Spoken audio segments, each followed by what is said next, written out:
At night, the entrance to the chambers was open, and suddenly a guard appeared in the doorway. He took a step and stopped. 2 people were lying on the bed in the room. The prince took the woman by the hand, and she pressed herself against him. At first, the guard could not understand what was happening. He called out, but no sound came back. The prince stood up, without taking his eyes off the woman. "What is going on here?" the guard asked, as he had been taught at court, evenly and loudly. The prince did not answer immediately. He squeezed the widow's hand and said, "Go away." The widow stood up, adjusted her veil, and looked towards the door. The guard took a step back. He said he would report it. The prince stepped towards him and put his hand on his shoulder. "Don't touch her," he said curtly. The guard died, stepped back and left. That's how it all began. Prince Artem was the king's only son. His uncle Andrei had died 3 weeks earlier. The widow, Marina, was young and held herself upright. She came to the funeral and said little. Artem saw her in mourning and noticed how calmly she carried out her duties. He approached her after the funeral and said, "You were strong." She thanked him and stepped back. She did not offer advice, but sometimes looked as if she was assessing the situation. In the first days after the funeral, they sat in the same room and talked a lot.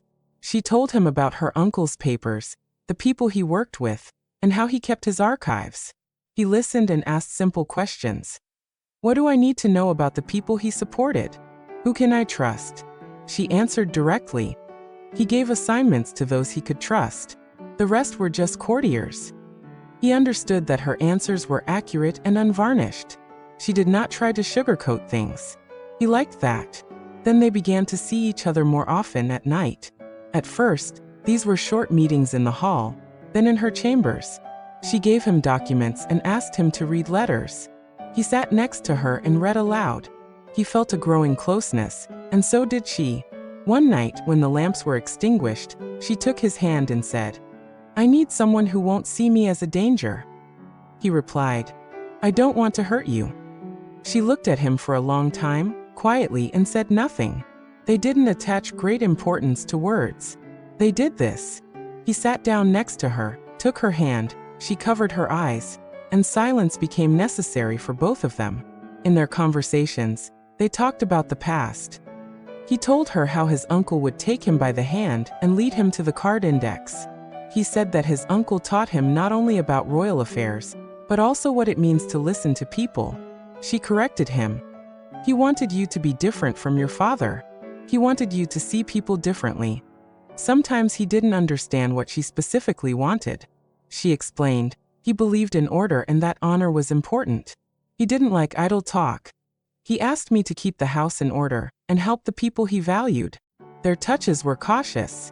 They didn't say "I love you" out loud. She didn't put what was happening into words, and he didn't demand labels. But there was a softness in her gaze when he talked about his childhood. He saw her smile when no one was looking. Once, when he answered a question from a nobleman, she lightly touched his shoulder and shrugged. It was a small gesture of support, but he remembered it for a long time. He stopped being afraid of his own steps next to her. They discussed political issues. Marina knew which people had been given assignments by her uncle, which lands had been assigned to certain families. She spoke sternly and without emotion. Debts must be paid, complaints must be dealt with. Matters cannot be left unresolved. He took notes and asked, "Are you ready to be there when the hard work begins?" She replied, "I am ready to do what Andrei did. I do not claim the throne. I want to continue his work." He heard this and believed her. She seemed calm and reasonable to him. In addition to their work, they did things that were just between them. She brought him tea and left a sheet of paper with notes on the table. He came in the evening and read these notes, and they talked about people and the little things at court. Sometimes he brought her books that his uncle loved to read, and they sat and read in silence. It was important for him to just be there. It was important for her to know that he could withstand the scrutiny of the court and the people when the time came. They knew the risk. Rumors spread quickly at court, and the king was attentive to his son's every move. He might not understand the help between the heir and the widow of the deceased. Artem spoke about it at night. "If my father finds out, he will be angry." She replied, "He knows about my duties. He knows that I am doing my uncle's work. But people will make things up if they want to. He asked, "Are you sure you're not pretending?" She looked straight at him and said, "I'm not claiming it." He wanted to believe her completely. Their relationship deepened not through loud words, but through evenings when they came to each other and spoke honestly. He said he was afraid of repeating his father's mistakes. She said she was afraid of rumors that could kill not only a person's honor, but also their freedom. She took his hand and said, "Listen to me when you need to act, and don't do anything foolish just for show." He nodded. They understood that the price for a mistake would be high, but their feelings were stronger, and they clung to each other. They lived like this for several months. Their days were filled with court affairs, and their nights with meetings. In the morning, Artem would come to his father's office, listen to reports, and make decisions on minor issues. During the day, he would attend meetings, answer questions from ambassadors, and judge disputes. In the evening, he would visit Marina. She would wait for him at the table with papers or sit by the window and write responses to complaints. She did not talk about affection, she solved problems. He brought her scrolls, read complaints aloud, and helped her compose replies. Their conversations were simple. What about this complaint? To whom should the rent be rewritten? Why does this person remember the debt, but the other does not? They decided who would keep their property and who would pay their debts. This brought them closer together. Their eyes showed their trust in the work. One day, the uncle's old treasurer came to them. He sat down, took off his gloves with difficulty, and said, "The documents are not in order in all places. There are records that I don't have." Marina took the parchment, began to read, and said quietly, "I know this. This is Andrei's order. He wanted to leave reserves." The treasurer looked at Artem and said, "If you don't handle this correctly, it will hurt people." Artem stood up and said, "We'll figure it out." The treasurer left and they remained. Marina placed her palm on the map, sighed, and remained silent. Artem asked, "Are you sure you can handle it?" She replied, "I can't do it alone, but together, we can." He took her hand and squeezed it. It was a casual gesture, but it held a promise. Rumors began to spread gradually. First, one person whispered to another by the stairs. Then the servants began to look towards Maria and Artem's rooms. One maid, Martha, said to the head maid, "I saw the prince at her window at night." The head maid just shrugged and said, "The prince is a young man, he can go wherever he wants." But the rumors did not die down. They lived on in the details.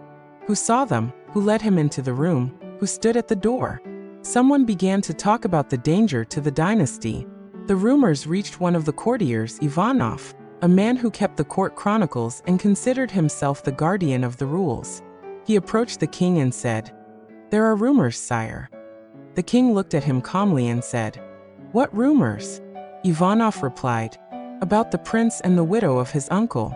People say that there is more than just sympathy between them." The king did not say much, but his face turned pale. He called Artem and asked, "Is your relationship with Marina true?" Artem replied honestly, "We talk about my uncle's business and work together. Nothing more." The king listened silently and said, "Be careful. History is no place for mistakes." Artem felt the tension. He came to Marina and saw that she was not calming down.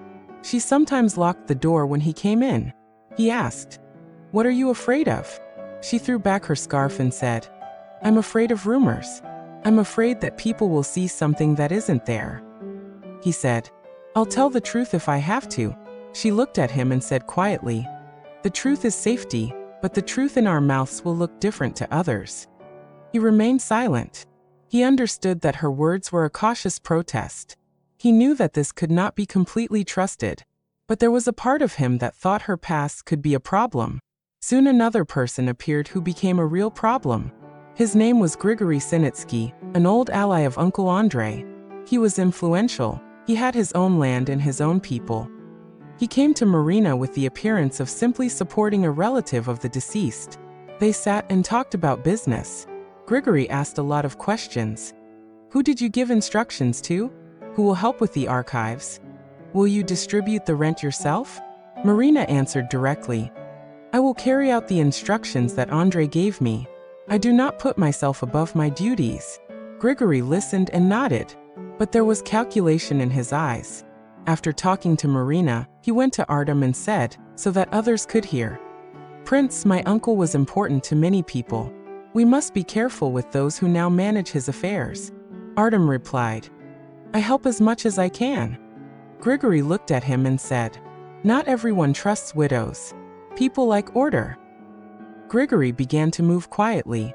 He spoke with vassals, persuading those who were afraid of losing their payments. He hinted that the widow might mismanage the funds. He reminded people of the rights that could pass from Andrei to others. His words were not harsh, but they worked. People began to come to the offices, demanding reports, asking why the changes had taken place. Marina responded calmly and brought the papers. Her answers were accurate, but a subtle murmur of doubt was already barely audible in the corridors. Artem tried to stop this. He approached Grigory and said, "My uncle trusted her. Give her time." Grigory looked straight at him and replied, "Trust must be earned, Prince. Actions speak louder than words." Artem did not argue further. He understood that Grigory had his own interests. He began to look for allies. He spoke to the treasurer, the captain of the guard, and several nobles. He asked, "Look at the papers. Look at the facts, not the rumors." Some supported him, some dismissed him. It was painful. He saw that people he respected suspected Marina. At the same time, Marina was receiving letters. One letter contained a request from one of the villages where her uncle had left money for repairs. Another was a complaint from someone he had dismissed from office. She read them and wrote replies. Sometimes she cried quietly when a difficult case came up. A mother who had not been paid her allowance, or an old man whose house had been sold. Artem would come and sit next to her. He didn't say much. He would take her hand and say, "You are strong." She would reply, "I'm not strong. I'm just doing what needs to be done." He saw that the words "not strong" were not a complaint, but a fact. He nodded and said, "We'll do better." One night, when Artem came, the door to her room was ajar. He entered quietly and saw a note on the table. It was from Grigory and politely invited Marina to a conversation tomorrow at court. He picked up the note, and on it were a few words that seemed cold to him. "Let's talk about order." He put the note aside and sat down next to her. She came in, took off her cloak, looked at him and said, "He wants to talk." He replied, "Let him talk. I'll be there." She smiled and said, "If rumors start, we won't be able to stifle them so easily." He took her hand and said, "I won't let them make you guilty." She looked at him and said nothing. Her gaze showed both fear and stubbornness. The next day, the conversation with Grigory did indeed begin openly. People gathered in the hall. Grigory spoke cautiously, listing the points. Why were these lands transferred? Why was this decision made? Who controlled the documents? Marina replied, "This is Andrei's assignment. I am carrying it out. If there are any shortcomings, show me where they are." Artem stood nearby and heard people talking. He felt that the conversation was not only about documents. When the question of trust arose, one of the nobles said, "The widow may be mistaken. She may have her own interests." Marina looked at him directly and said, "My interests are order and the people Andrei cared about." She spoke firmly, but there was mistrust in the air, and he could see that her words could not always stop those who were already on the side of doubt. After the meeting, Marina locked herself in her chambers. Artem came later and knocked. She opened the door with a tired face. He took her by the hand and said, "You handled it with dignity." She smiled and replied, "Dignity doesn't pay debts." He looked at her and said, "I'll pay if I have to." She squeezed his hand and replied quietly, "Don't pay with other people's money for my peace of mind." He silently hugged her, and in that gesture there was a promise again. But they both knew that this was only the beginning. Grigory would not let it go so easily. People who wanted to regain their influence would not leave quietly. They both sensed a storm approaching, but did not know where the blow would come from. And the blow came quietly. At night, one of the servants who carried letters mistakenly put other scrolls in the letter. In the morning, someone found these scrolls and began to read them. The papers contained a record of Marina signing an order that reduced payments to an influential person. This person was not just influential, he was Grigory's brother. When he found out, he came to Grigory and said, "She has ordered against me." Grigory saw an opportunity. He gathered documents and arranged them in such a way that it looked like Marina was acting in her own interests. He couldn't prove the lie with words alone, he needed more. He began to gather new witnesses and make people believe only what he said. And that night, when Artem came to Marina's office, she was sitting at her desk looking at a stack of papers. She looked up and said, "They're going to accuse me." Artem sat down and said, "I won't let that happen." She looked at him and said, "You have to be careful. This isn't just about me." His face paled.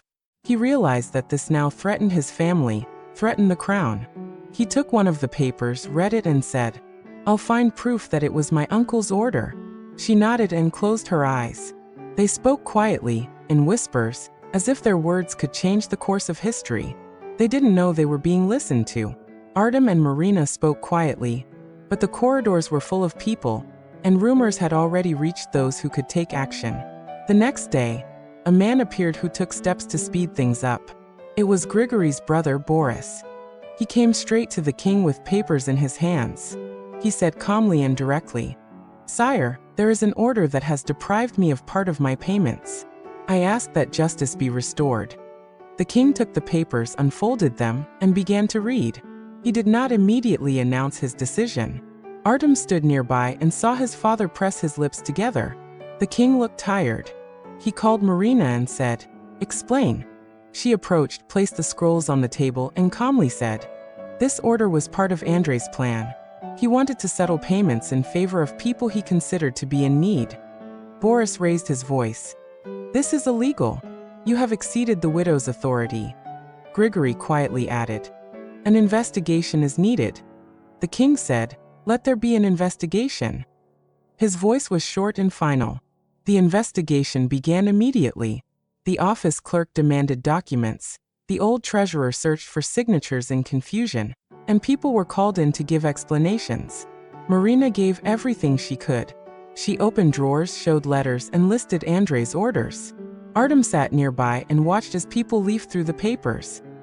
He saw that some of the documents had been prepared by his uncle in advance, but Grigory and Boris skillfully showed only those papers that seemed compromising. They pointed to signatures and imperfections in the wording. They asked the judges to take urgent measures. Artem intervened and said, "Look at the date. This order was issued before Andrei's death." One of the judges stopped him and said, "Then show us the evidence. We cannot accept words without proof." Artem remained silent, understanding that in this court, words were stronger than the truth if the stronger side knew how to influence people. During the investigation, something happened that changed everything. In the archive where Andrei's letters were kept, someone had planted a corrected document. An archive clerk, not the brightest person but an honest one, saw it. He picked up the document and went to Marina. "She signed this just now," he said, showing her the handwriting. Marina was shocked. She looked at the document and said, "I didn't sign this. This isn't my handwriting." The treasurer pointed out, "We need to investigate the forgery." Boris said, "Here's the proof." Artem grabbed the document and looked at it carefully, then handed it to the king. The king looked at it and said, "If it is forgery, the punishment will be severe." He looked disappointed. "Artem, why didn't you keep track of this?" Artem remained silent. He knew that the question was like an accusation of negligence, but there was also suspicion in the king's words. Marina stood calmly, but her hands were shaking. The next day, a witness appeared, brought in on Grigory's initiative. It was a maid from the house who claimed to have seen Marina taking the packages and meeting with a man in the garden. She described the night as if it were a conspiracy. Marina raised her voice. "That's a lie." The maid stood and trembled. "I saw it." Artem looked at the maid and said quietly, "Are you sure you saw it?" She hesitated and lost her words. The court began to look not only at the documents, but also at the rumors. People listened and drew conclusions. Artem tried to defend her with facts, but the real blow was not in the documents. It was in the ability to instill doubt in people's hearts. One evening, when the trial was over, Artem approached the king and said, "Father, Give us time to prove that this is a forgery." The king replied, "I have given you time. But if public opinion turns against the crown, I cannot leave things as they are." His voice was even. Artem felt a chill. Not only Marina was in danger, but the entire dynasty. He could not just stand by. He went to Marina and said, "We must find the person who planted the document." She replied, "I don't know who could have done it. We have enemies." He took her by the hand and said, "We'll follow every lead." They began their investigation in their own way. Artem went to the archives at night and asked the guards to show him the entry and exit logs. He talked to people from the office and asked about those who had copies of the documents. He brought up names and asked them to remember who might have had a motive. Marina spoke to the servants, summoned people to her, asked them to remember the day when the controversial document was signed. They worked quietly, without advertising their actions, so as not to give Grigory and Boris any reason to suspect them. But Grigory sensed everything. He tried to put pressure on people's minds, reminding them of their rights and of the possible threat to order. A few days later, one of the young scribes found ink marks on the parchment that did not match Andrei's old method. He reported this to the treasurer, who passed it on, and the rumor quickly reached the courtroom. The treasurer said, "It looks like a forgery." Boris and Gregory rejoiced quietly, because this fact could justify any action. The king gathered his council and said, "We must act carefully but decisively. If the documents are forged, those responsible must be punished." Artem insisted on finding the forger, but the council had already made up its mind. The people demanded punishment to show that order had been restored. Marina pleaded, "Stay with me, I can't bear the shame." He replied, "I'm with you." Then events unfolded quickly. Artem and Marina spent the night before the decisive meeting together. They talked quietly about the past, about her uncle, about what he wanted to preserve. She said, "If I am accused, I will lose more than just my honor. People will be deprived of help because everyone will be afraid to associate with me." He took a handkerchief and placed it in her hand. "I will not back down." She looked at him and replied, "I don't want you to pay that price." He turned away and said, "I will not back down." They held hands in silence. It was not passion, but a promise to protect each other. The next morning, everyone gathered in the hall. The king looked grave, and the council was tense. Gregory spoke first. "There is evidence of forgery. We must rid the court of those who do evil." Boris added, "And punish them according to the law." When it was Marina's turn, the lawyers presented an old item they had found in her room, a letter in which she allegedly discussed the distribution of funds with an unknown person. Marina stood up and said, "This is not my letter. I did not sign it." One of the witnesses, the same archive clerk, said, "I saw her take the documents." His voice trembled. Artem stood up and said, "He is mistaken. I checked the archive. There are no traces of her hands there." The judge looked at him and said, "Your youthful zeal is admirable, but we need evidence." Artem brought in the treasurer, who confirmed that many of the orders had been made by Andrei and dated earlier. But Grigory's voice was more confident. "We see attempts to change reality. We cannot turn a blind eye." The court decided to temporarily remove Marina from managing the affairs while the investigation was ongoing. She was assigned guards and ordered not to leave the courtyard. Artem felt the ground slipping away from under his feet. He approached Marina and said quietly, "I will get to the truth." She looked at him and replied, "If you fight, be careful. People will not forgive you if the crown suffers." He took her by the shoulders and said bluntly, "I'll risk everything." She cried quietly and wiped her face with a handkerchief. "Then so be it," she said. There was no fear in her voice, only determination. After the removal, the arrests began. Not immediately. First they were questioned, then the detentions became more severe. Artem tried to stop the wave, spoke to the captain of the guard, asked to postpone the arrests for a while, but the king apparently preferred to show severity. At that moment, Artem realized that his actions were constrained not only by the law, but also by his father's fear, the fear of losing the respect of the people. He found himself caught between his father and the woman he loved and trusted. He understood that if he spoke out too loudly, It would look like an attempt to protect his mistress. If he remained silent, he would betray her. Inside him was a rift that could not be mended with simple words. That day, the hall was overflowing. People came not only from among the nobility, but also ordinary servants who had heard the rumors. The king sat on the throne, his face stern. The judges sat nearby. Gregory held a folder with papers and looked as if he had already won. Boris stood tense, ready for the final step. Marina stood before the court, her hands bound with a strap. She looked at Artem. He stood straight, but his face was pale. He held a rolled-up scroll in his hands, the very one they had found in the archive, the one they had fought for. The judge asked them to begin. Grigory spoke first. He listed the mistakes and inaccuracies, pointing to the signatures and the maid who had given testimony. His voice was steady. He listened to the people whispering, and not a single muscle in his face twitched. When he finished, there was a murmur of approval in the hall. Boris stood up and said briefly, "I demand punishment according to the law." The king said, "A decision will be made after the defense's final statement." Artem asked to be given the floor. The king nodded reluctantly. Artem stepped forward and placed a scroll on the table. He opened it and read aloud what was written there. His uncle's letters, orders, dates. He spoke in short sentences. He did not ask for leniency. He said, "Andrei wanted to leave this money for the restoration of the villages. He gave the order a long time ago. I checked the signatures. All the dates match." People listened. The hall was silent. You could cut it with a knife. When he silently looked at Marina, she nodded to him. She knew it was important. She spoke when the judge gave her the floor. She looked straight at the people and said, "I knew it would be difficult. I was carrying out Andrei's instructions. I didn't take anyone's money. I was only fulfilling the will of the deceased." Her voice was steady. She responded best with action, not shouting. But her words did not convince those who had already decided to believe Grigory. Then Grigory stood up and showed another document. He smiled. "Here is proof of forgery," he said. He unrolled the scroll, and his face became stern.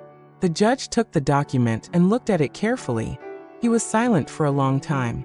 The king closed his eyes for a second and then said quietly, "I need time to check." The people in the hall became agitated again.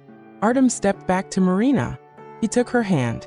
She squeezed his fingers and said, "If you need to leave, leave. I don't want to be the reason for your downfall." He looked at her and replied quietly, "I won't leave." She touched his cheek and touched his hand with her lips. It was a small gesture, but it contained everything they thought and felt. The investigation lasted several hours. By evening, the decision had been made against them. The king stood up and said, "In the name of order and for the sake of preserving the dynasty, I am forced to take action. Marina is removed from office and will be sent to the fortress until the final verdict. If her guilt is proven, she will be punished according to the law." His voice was cold. He did not say, "I believe or I do not believe." He said, "Order is more important." People crowded around the exit of the hall, discussing the matter. Gregory smiled and shook hands. Boris stood nearby and looked at Marina with contempt. Artem stood silently, his lips pressed together. At that moment, he made a decision. He looked at the guards and said, "I will take Marina with me. I will not allow her to be taken into custody without the opportunity to explain herself." The captain of the guard snorted, "The king's order." Artem replied, "I am the heir. I ask permission to take her to my chambers for the night, so that she can prepare."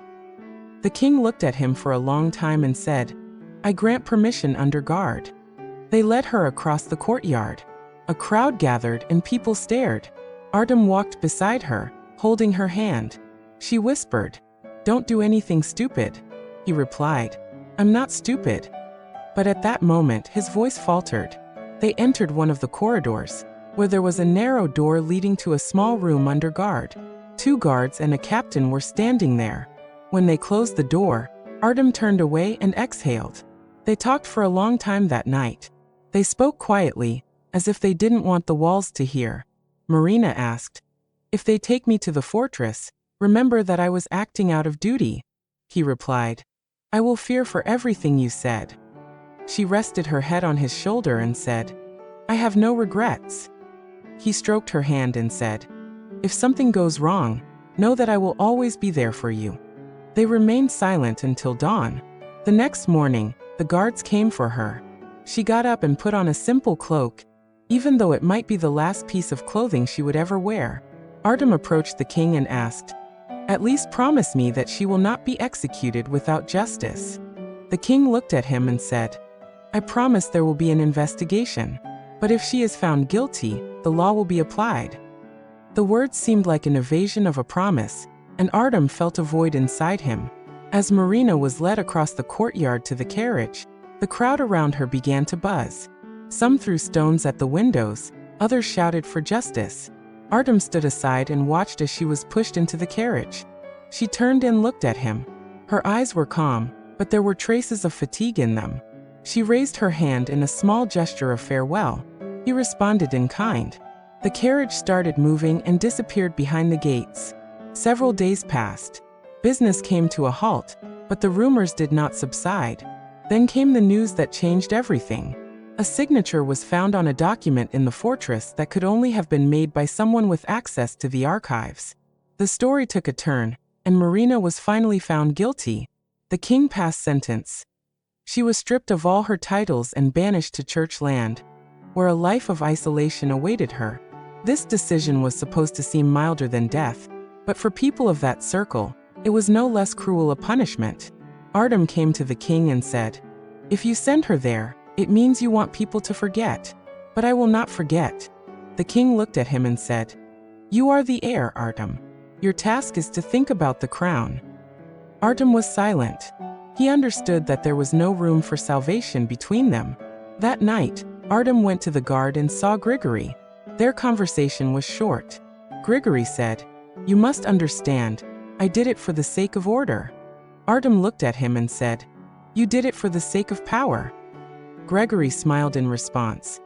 We do different things, but the goal is the same, order. Artem did not answer.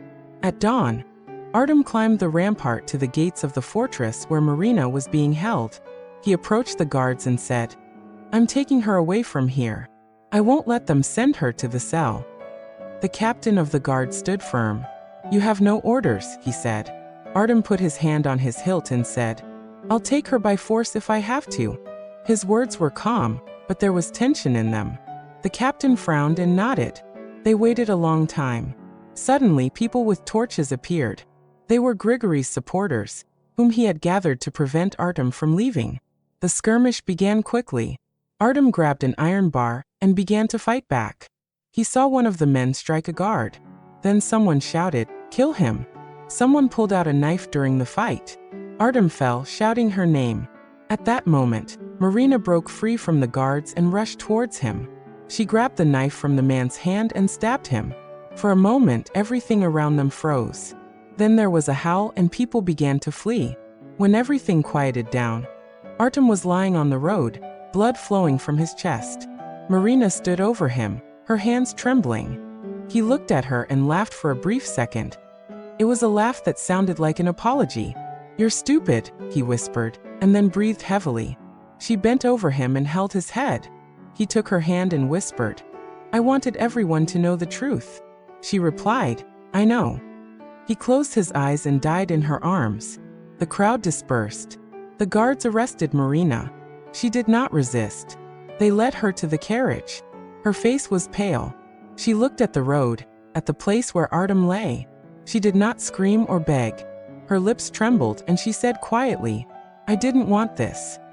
They took her away.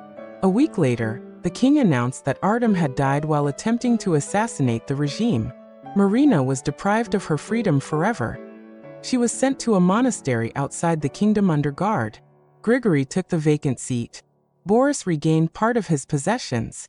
The court breathed a sigh of relief. Life went on, but a void remained in the hearts of some people. Many years passed. It was said that sometimes at night, a woman could be seen sitting alone and silent at the gates of the monastery. No one knew her name. People said, that's how you pay for your mistakes. Few remembered the details, but those who knew saw a friend in her. They knew that behind the decisions and punishments were people's faces, and that the price was too high.